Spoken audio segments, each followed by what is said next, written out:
This from the New York Times. I find you in criminal contempt for the 10th time, said Justice Juan Merchan, who said he is concerned that Donald Trump has not taken the heat of his prior findings. Going forward, this court will have to consider a jail sentence. The last thing I want to do is put you in jail. That's the news out of the courthouse this morning. Joining us now is NBC News correspondent Yasmin Vasugian, live from outside the courthouse in Lower Manhattan. Yasmin, that's a tough warning moments ago from the judge. What exactly did he say? Yeah. And what else is happening in court today?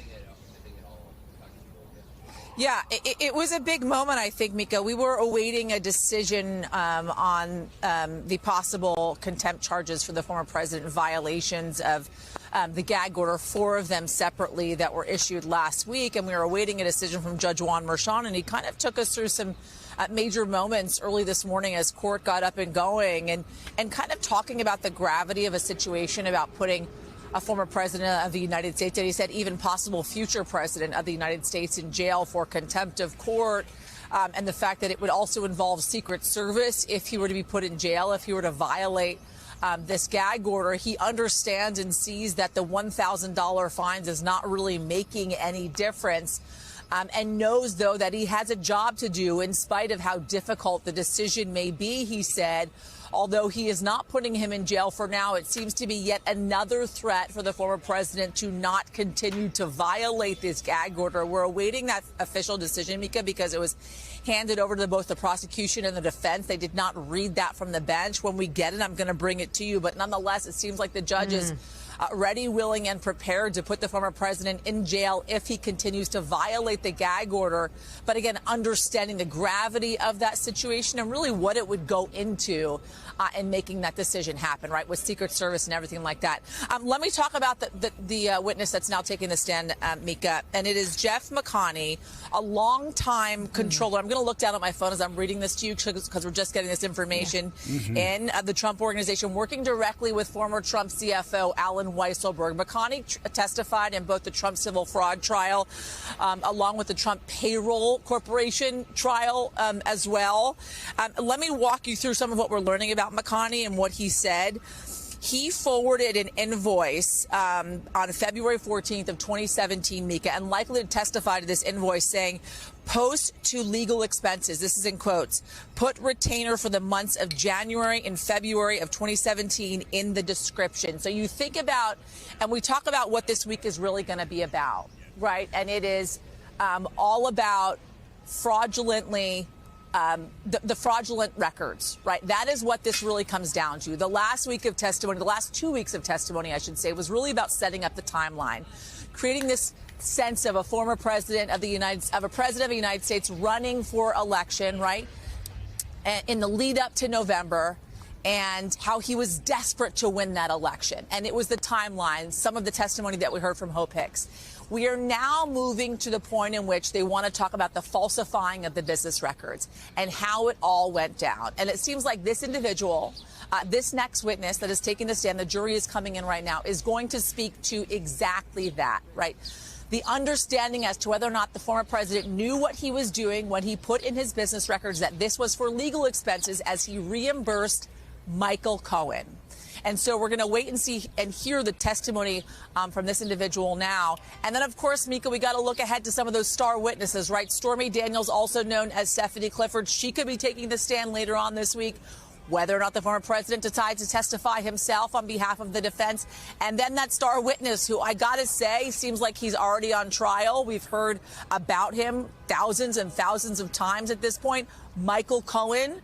But it seems as if, Mika and Joe, what I'm getting, the idea that I'm getting from all of this testimony over the last couple of weeks is the real star witness is the documents, right? Because the prosecution doesn't want to necessarily rely on testimony from Michael Cohen and or Stephanie Clifford, Stormy Daniels, because of their credibility issues that the defense has really honed in on. They want to rely on the documents. So despite the fact that some of these witnesses that we're going to be hearing from seem a little bit more boring, right? They're not household names at this point. They are going to be integral, Mika and Joe, to building this timeline, building this story for the prosecution before handing it over to the defense.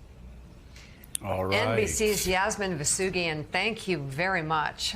Stay close. We'll check back in with you as developments continue to come to us from inside the courtroom. Thank you so much. So let's bring in right now MSNBC legal analyst Stani Savala. Stani, wow. As we would say, as you would say in the courtroom, I mean, the judge is laying the predicate, isn't he? He's saying, we've been through this 10 times. I've been telling you all along I don't want to put you in jail. Don't test it. Don't test it again in this order. This is not working. I don't want to put you in jail as a former president, a possible future president, but I may do that. I know you've got a job to do, but the judge says, I've got a job to do as well. It seems like it's a long windup, but it looks like he may be willing to throw that pitch at some point. Zero surprises from Justice Merchan here, because I didn't expect that he would jail Trump on this hearing, on this decision. I think he's going to give him at least a couple more chances, because contempt violations are about a continuum. You start with admonitions, then you say, well, here's your statutory maximum $1,000 fine in New York. And I don't think he would have gone to jail right away. I think from there, he's giving him another chance or two. But one thing really interesting to me is that he verbalized what I think everyone knew this judge and every judge with a Trump case is thinking, which is, I do not want to try and put an ex-president in jail, not for an hour, not overnight, not for a week.